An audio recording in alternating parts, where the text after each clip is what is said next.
Take my hand, lead me on, help me stand.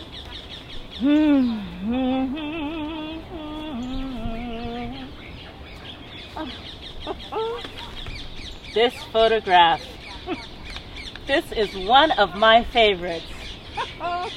The Punahou School graduating class of 1928. There they are. 4 boys, 6 girls, 10 pairs of shoes. The students joked that this was the first time their feet were so confined. But you know what? They were proud to wear those shoes. Proud to wear so many lei on their shoulders and their arms straight with dozens more. So many leis, and their little hands clutching their certificates. What a day that was! The air heavy with the perfume of all those blossoms and the sweetness of a goal attained. We stood before the flagpole to take this photograph. The ocean behind us, blue and constant. The sun shines on our faces, each a different shade of brown. And we are all smiling, not because we are posing for a photograph, no, because we are all so glad. I served 41 years for the Department of Public Instruction in the state of Hawaii, rising to the position of principal early in my career. In my family, excellence was expected of us. And our success is measured by our service to equality and opportunity to all. My father, the attorney and civil rights leader, Thomas McCants Stewart, a close friend to Booker T. Washington, he had been educated at Howard University and the University of South Carolina. He successfully challenged Jim Crow laws in the state of New York, where I and my brothers were born. My mother, Charlotte Harris Stewart, she graduated from Wilberforce University in Ohio. So you see, education was part of the fabric of my family. My parents divorced when I was a child. And it was, as one would imagine, a difficult thing. My mother, though she was an educated woman, she had troubles finding employment, so she struggled on her own. When my father sailed to Hawaii in 1898 with his new wife, Alice, I went with them. My father, he was a restless sort, always in search of new opportunities, always looking towards the horizon for new challenges. He worked in Liberia when I was young, leaving my brothers and I and my mother in South Carolina. When my father came here, he intended to practice law, invest in the sugar industry, and perhaps enter into politics. My father thought that Hawaii was different, and perhaps the prejudices he had challenged throughout his life had not yet reached these lovely shores. He believed that he would be measured solely by his ideas and industries. The things my father hoped he'd find here in Hawaii seemed to have found only me. I entered into Oahu College and in 1902 graduated, and shortly thereafter received my normal school certificate for teaching. And then I began teaching English at the normal school. I made many friends who became quite dear to me. I enjoyed swimming in the warm waters of the Pacific, going dances in the evening, and living in a land where all the people of different races got along. Perhaps not perfectly, but much better than most other places. After only 3 years, my father and his new wife and their daughters left Hawaii for London. My father became disillusioned with the islands. He had purchased a home in Kalihi by taking out a sizable mortgage he could not pay. He had established himself as a respected lawyer here in Hawaii, but it was never quite enough. I, however, decided to stay. A bold decision, some might say, for it meant I was here with no family whatsoever. I told my older brother, McCants, in a letter, "Sometimes I feel quite blue, not being with any relatives. I get over it though, for I have such good friends." The year after my father left, I received word that my mother had died. I had promised my mother I would take care of her financially after the divorce, but I should have done more for her. We had not been close at my father's insistence. When he was here, I wasn't even allowed to write to her. I told my brother, McCants, in a letter, "Oh, Matt, it is terrible. I am so far away and not a soul here to comfort me. It's terrible to think how we have been without home, mother or father, since we were babes practically. It's hard enough for boys, but a girl certainly does need a home with both mother and father until she can get one of her own." I thought about leaving Hawaii and perhaps going back to New York or maybe a West Coast city where my brothers, both attorneys, were building their career. But my work was fruitful here, and I was progressing in a way that might not have happened elsewhere. So I stayed. I carried on. And in 1908, I received an assignment at a little school on the island of Kauai.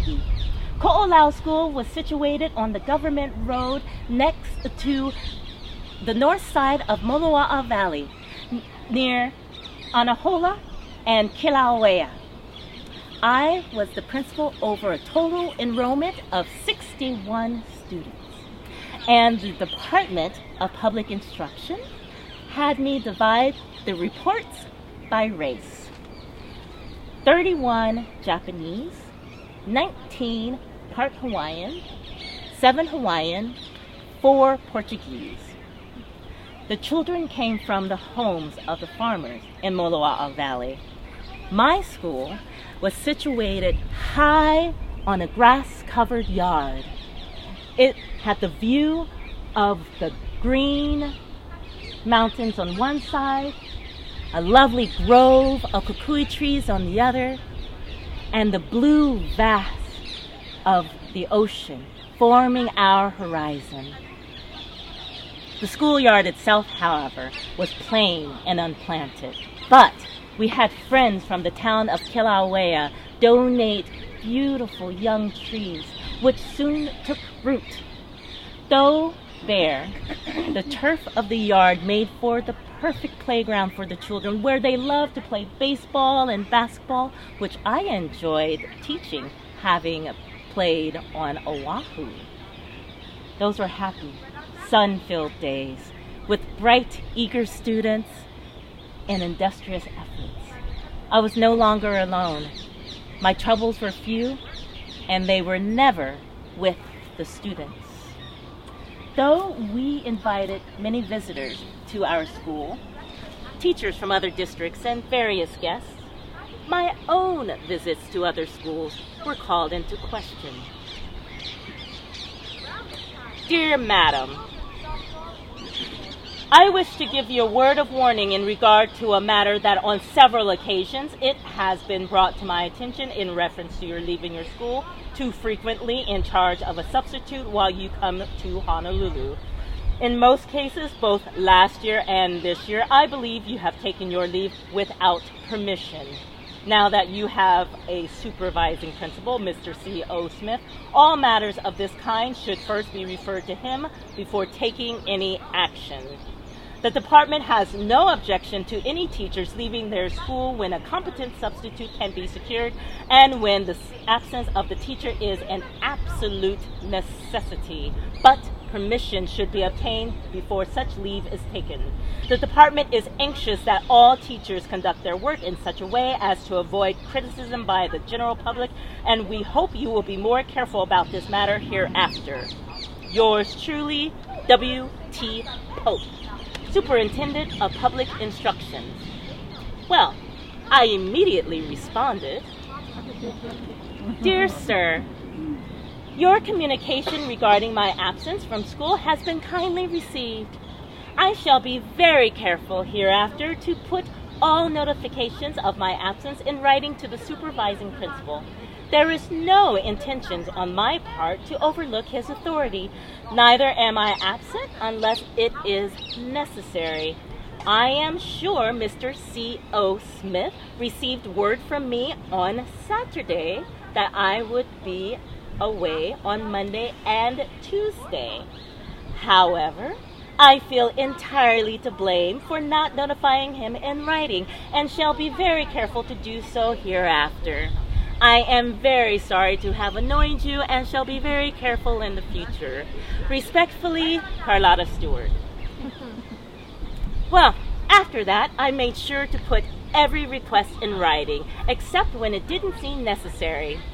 With the Department of Public Instruction, it was always necessary.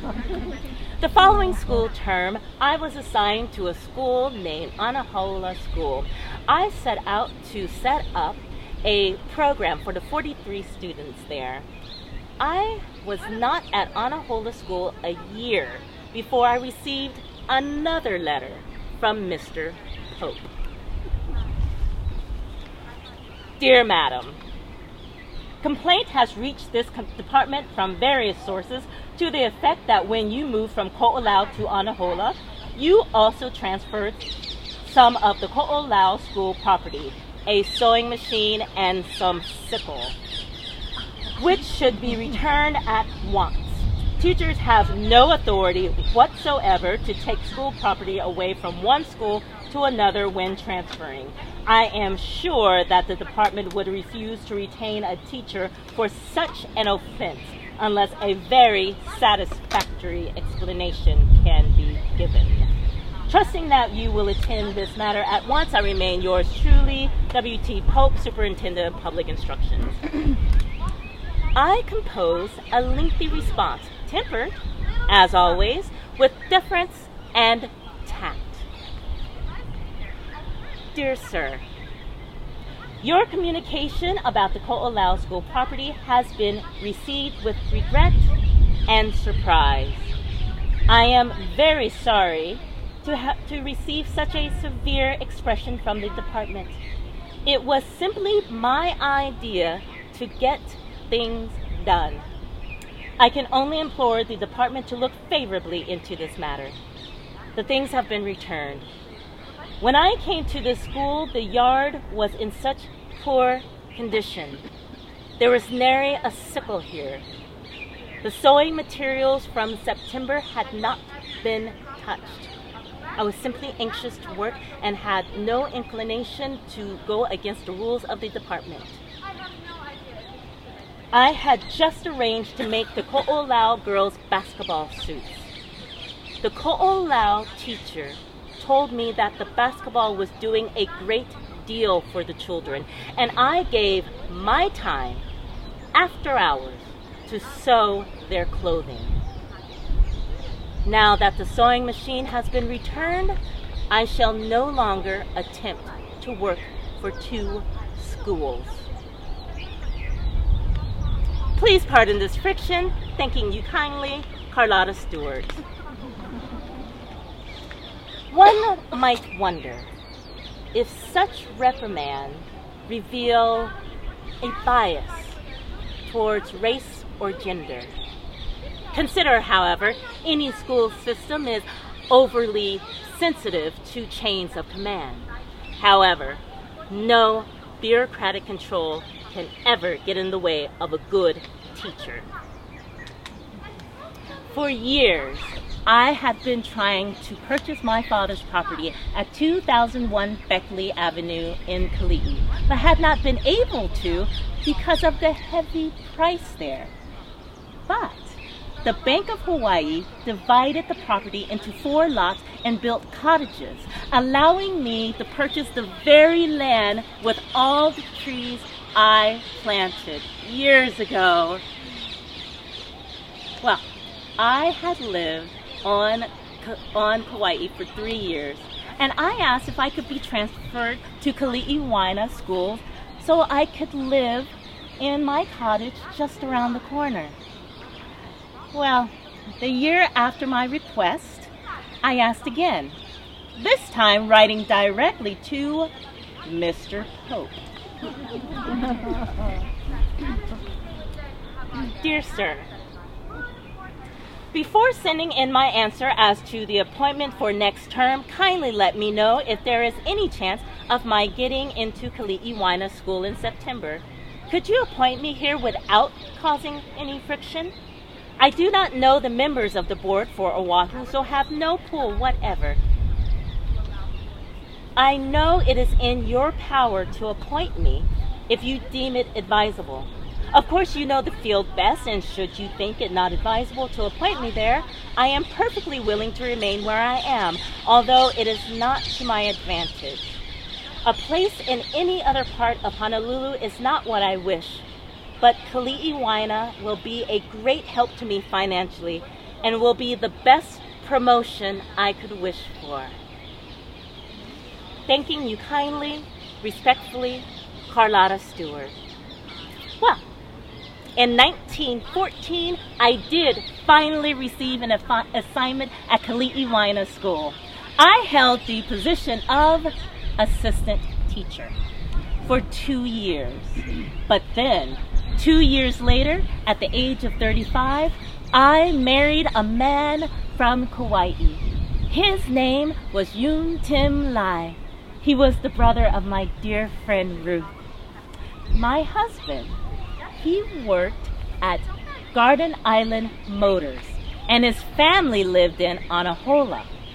So I was then put in the position of having to ask the Department of Public Instruction if I can go back to Kauai, which I did. My request was granted, and my children now called me Mrs. Lai. We had a house in Anahola, and we spent our summers on the beach with all of our friends. Such wonderful friends. We had no children, but I had my students. We were married 19 years before my husband died. My husband took a trip to China where he took ill. And well, that is a private thing, and one does not speak on private things. I have another photograph for you. This one was taken when I was the principal at Punahou School. We are posed with the children who were the student leaders from each grade. The children, they're all barefoot. The clothes they wear are either too big or too small. The boys wear baggy pants that once belonged to their older brothers, and the girls wear dresses with hems far above their knees because they grew faster than their clothing had worn out. Each of our faces, all a different shade of brown, but oh, look at their faces. On every one there is pride. We each knew we earned our position of leadership through effort and dedication. Excellence was expected of us, and our success was measured by our service.